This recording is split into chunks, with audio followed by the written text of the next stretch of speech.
Welcome to a conversation with one of my favorite dance musicians. I have with me here Asha Ramaswamy. I'm going to use her maiden name. Yes. Because that's how I met Asha, this young girl, super talented, super bright, and she was so good at singing for dance. A very rare quality even today. But today she's Asha Ramesh, the queen of Bay Area, one of the most in demand and sought after vocalists for dance in North America. So Asha, welcome. Thank you so much, Akka, for a wonderful introduction and welcome home.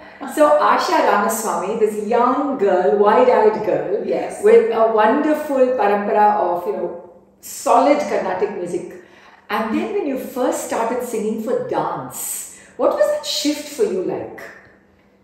The biggest shift, I would say, was to breathe emotion and bhava into the lyrics. Because as a Carnatic concert vocalist, the only thing I would think would be like, what is a melodic phrase? I would focus on the sangatis and I would have a gist of the entire song, but that was it. But then when I started singing for dance, I realized that the dancer is actually emoting the lyrics and not the melody.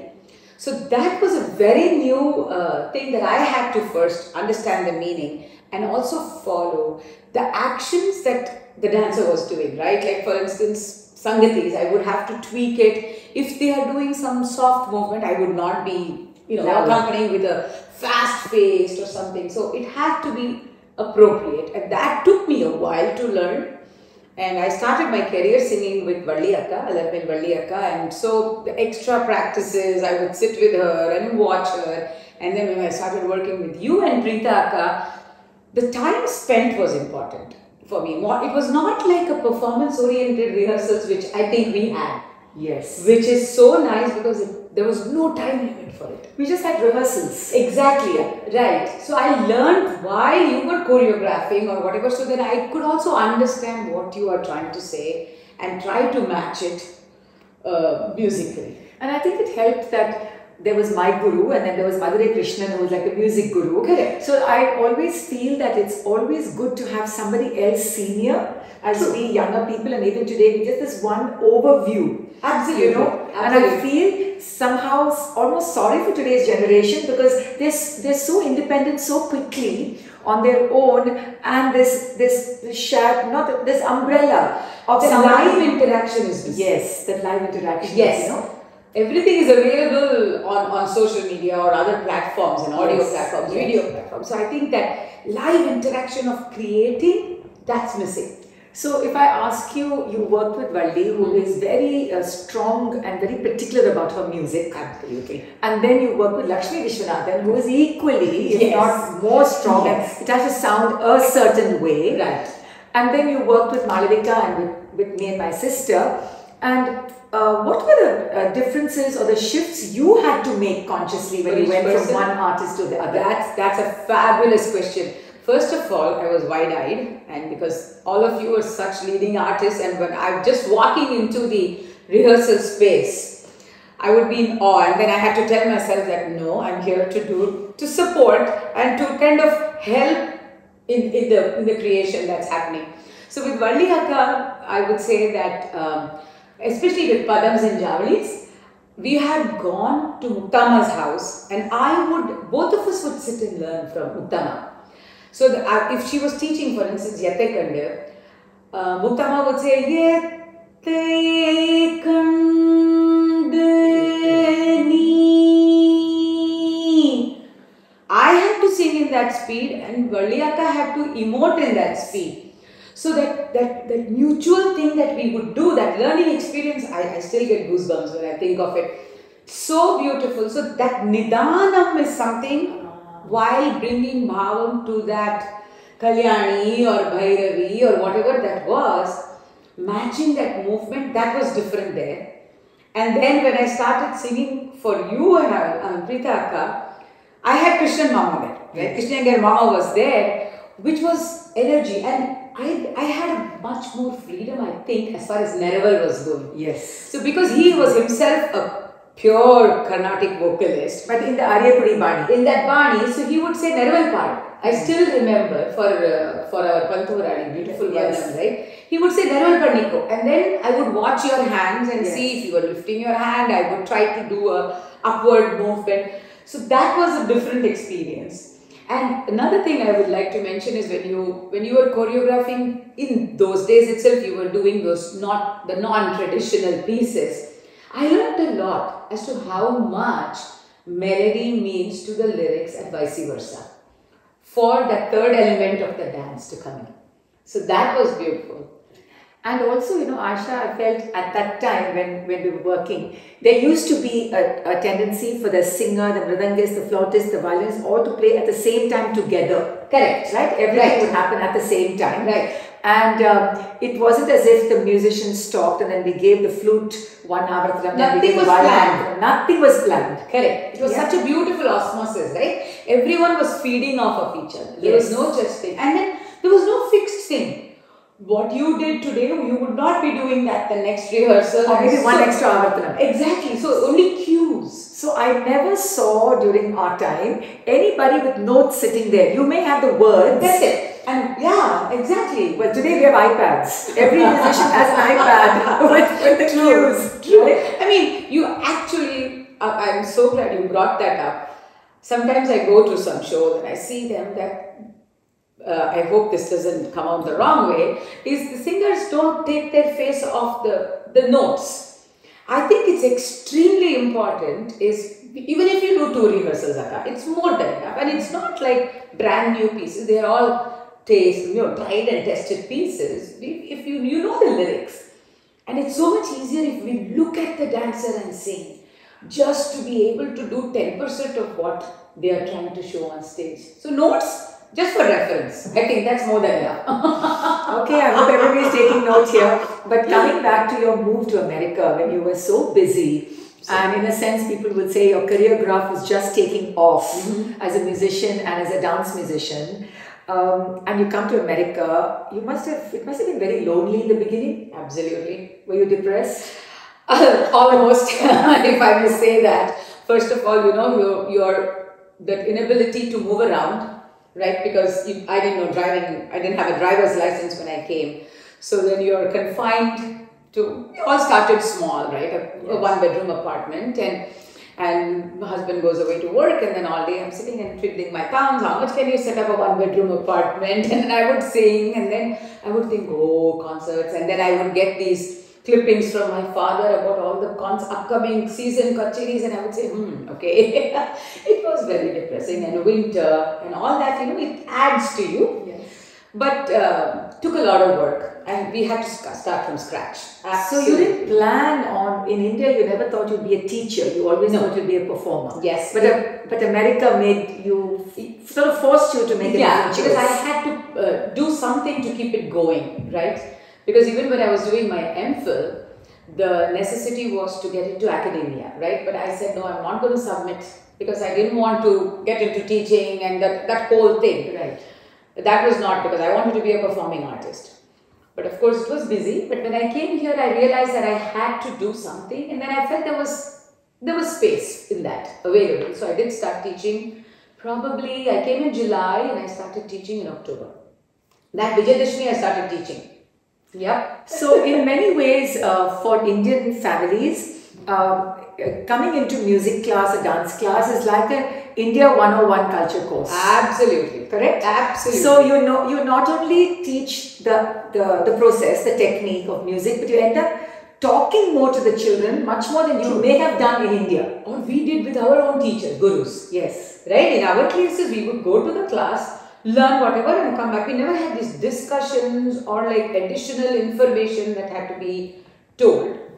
I agree with you on that. Absolutely. It's like giving them a culture class. Culture class. Absolutely. And what about the music Arangetram? What is the system that you have set up for my for students? yourself? Yeah. So I personally do not do like Arangetrams like dishing out Arangetrams on a regular basis. Like the dance world does. Yes, I don't do that. I believe that music is such that You don't need to do like an Arangetram. You need to develop it as an art form. There is so much of extemporization that happens in a vocal concert versus a dance. This is my take, is I feel in the dance Arangetram, 80% of the choreography or the extemporization is that of the teacher. And the student is just delivering that perfection. But for a vocal kacheri, if that child's shruti is off, if that child is unable to put swarams ending in the right space, or singing alapane memorized, which is not the definition for manodharmam, it takes a while to get to that stage. So far, I would say about 6 or 7 students only have done a full 3+ hour concert. Where I tell them, don't have to sing a ragam tanam pallavi. You take a nice rendu kala big kriti, do it for an hour.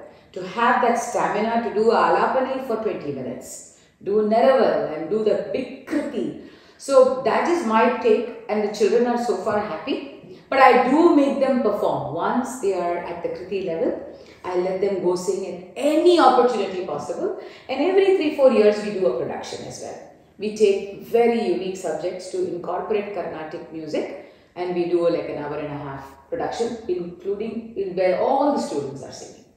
So in the dance world, it has been that, and even in India, that up to 10th grade or 12th grade, or maybe up to high school, before finish your Arangetram before high school, and then the kids are off. Correct. And then maybe they won't even come back to dance. Correct. Right? Because life will take them on different paths. Correct. What has been your experience with music after the children finish high school? Pretty much the same, Akka. Pretty much the same. Not many of them. They all do a concert. So nowadays we have this another new model which is called like a 1-hour concert, where they will do 5 minutes of alapani, little bit of swaram and all that. So it's a wholesome experience, but it's still shorter. Okay. They do that, and according to them, they've done something, right? And as you say, once they go away to college, not everybody pursues. At that point, they go join some a cappella group, and so they are continuing music. Well, that's good. That's good. So that's for good. me, I believe that just singing Carnatic music is not enough. You need, and especially living in a country like this, you need to be exposed. So I always encourage them, go join whatever group you want, and then find yourself in that. So the few students of mine, including my son Rohit, who have taken up music as their career, they do practice Carnatic music, but they also have a nice shift where they are able to apply this in the world music scenario. So when you look at your own son and you look at your life and how it started and how you had to flow with what life threw you, do you think that your son and his generation who decide to take up music as a career, that they're actually very lucky? Absolutely. I'm so jealous because they have such wonderful opportunities. I was like, I would love to do this kind of collaboration or this kind of work where I'm maintaining the complete wholeness of my art form. At the same time, I see the similarity, right? The opportunities that they have. And I think our mindset, it takes us a while to come out of it, Akka. Because, we were always taught that it's such rigidity, right? So it takes us a while to come out of it. And then when I look at them, I'm like, go for it. Just take it and run and do whatever you are able to do. It's such a beautiful space they are in. I agree. I'm actually jealous of so many opportunities that young dancers have. And sometimes I have to push my dancers to say, please go because this is happening or this session is happening. Go and watch. Because when I was growing up and it was so limited. And we were dancing for over 2 hours. Our kacheris were 2.5 hours long. And it didn't need to be. It didn't need to be. And do you remember we had an intermission? I went and changed costume. Correct. We came back. I mean, there was so much, in Hindi they use the word aram. We say amazing. Correct. Of course, life has changed. But I want to ask you about online teaching. What do you think about online teaching for music? Dance it's really very difficult. I still say. I am not a person who ever wanted to do online. Yeah. So even my students, right, when they would go away to college, they would say, Auntie, can we continue? I'm like, look, if you come for a vacation, you sit in front of me because there is so much you learn through osmosis. So I was dead against it. But COVID succumbed to it. I had no other choice. I felt that there was a drop in the quality of classes by at least 30%. and you know, like including what they wear, how they sit, the posture, the voice projection, everything I was unable to, I don't know if maybe I was not capable of doing that, but I am unable to teach online, especially when it comes to Manodharma. Yes. How can I teach them to put swaram when there is a little time lag? And they're this small. Yeah, and I have to put talam like this on their face. Yeah. And if I'm putting a swaram and then there is a pause because there is a lag and then we don't know that back and forth banter cannot happen. How do you teach them alapane? How do you do all that? So personally, once things settle down, I said in-person class. So I am not much for online classes. But I guess that's the norm, and hats off to people who are able to do it. It is the business model now, the performing arts. Exactly. You know, when I was on the committee of the Sangeet Natak Academy, a couple of us had to fight to create a category for an award of music for dance. You know, musicians who sing for dance. And we had to fight to say it's not just music and not dance, but about musicians who sing and who play only for dance. Correct. Or primarily for dance. Because it was always a category. Carnatic musicians felt singing for dance is stigma, lower, it's like lower. Yeah. Don't drop down to that. Oh, dance for drama, dance. It is even today. Okay, even today. So I was going to ask you how it is now. What is the attitude now? We hear a lot of new voices, and when you come to India and you see the performances. I personally feel that the quality of dance music overall has dropped because maybe there is no time to get really involved with, you know, both the composition, the artists, and each person is going to so many rehearsals. But do you think, you just say even today, but do you think that stigma has sort of shifted a bit for dance vocalists? I don't believe so, Akka, because I do not see any of these upcoming musicians or singers who are doing for dance do a solo concert. Not many, or maybe not any, if I may say that. Neither are the mridangam players, violin players, once they are in this, maybe because it's also lack of time, because this involves rehearsals with other people, whereas if I'm doing a vocal concert, I can just sit and do it at my time, right? I don't need to be working with other people, so maybe it takes away the time and they don't have the bandwidth to do both. So this is easier because it's all fixed. If it is a solo concert, I have to plan it by myself. So, but the stigma that you are a singer for dance, so because probably you are not capable or able to do that this becomes a new venue. And it also goes the other way, right? Oh, singing for dance is actually not bad at all. In one line you sing 10 times further. Tillana, you're done. Like, no, that's not what it is. Well, there is another thing to it, because I think playing and being involved with music for dance is actually more lucrative for the musician, because they get paid much more in the dance ecosystem. True. As independent musicians. Yes, you know? Definitely. So that is also an attraction. There is, and I know many people who have built their own careers and their but then that doesn't mean that one is not capable, because it's all Carnatic music. Exactly. Right? The grounding, the foundation has been the same musical structure, right? And as two women, I know even now that people like Aruna Sairam and Bobby Jayashree and Sudha Raghunathan, they say that leading percussionists, male percussionists, will not accompany them because they are women. Exactly. But they will accompany a much junior male vocalist. Yes. But they won't accompany a well-known female singer. Yes. So this patriarchy, I mean, I think it's been there very Patama's time, right? Very disturbing. But it's been there exactly from our grandparents and ancestors' time. Yeah. So I'm hoping at some point people make a shift and a change, and musicians have to say that I will be, you know, it will be wonderful to accompany senior musicians, right, and female. But if there is one or couple of things that you feel really grateful about at this moment, at this moment that you're a musician and you're in America, what would you say? What would you say that life in America has taught you as an artist? First of all, initially I was skeptical when I had decided to get married and move here. But then I'm so grateful for the support.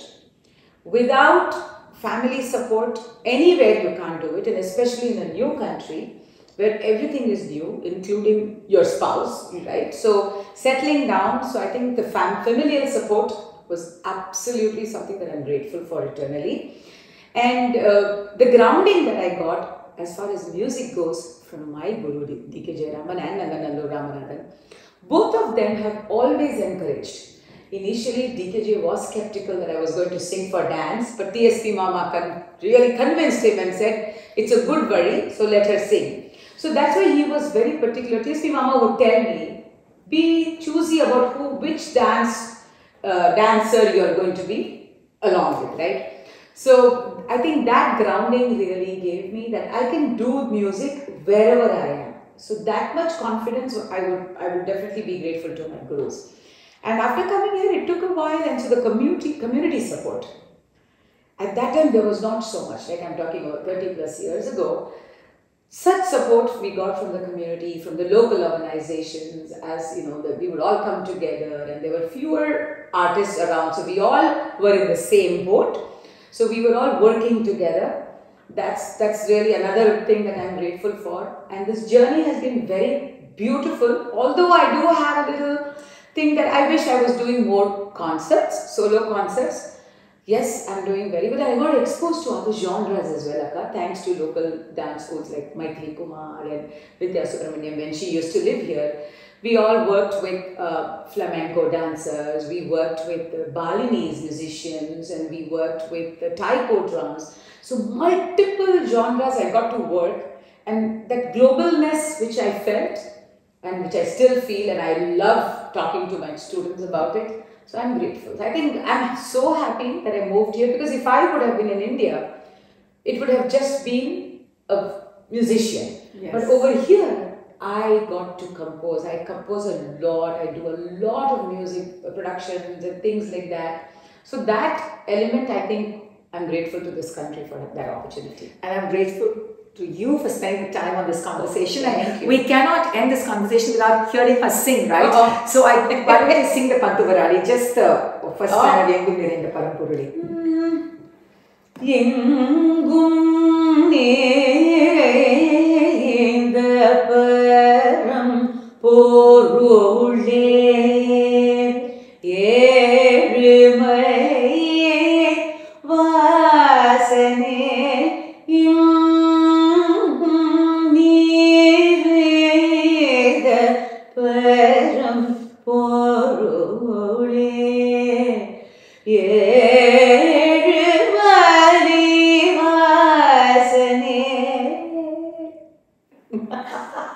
That was so beautiful.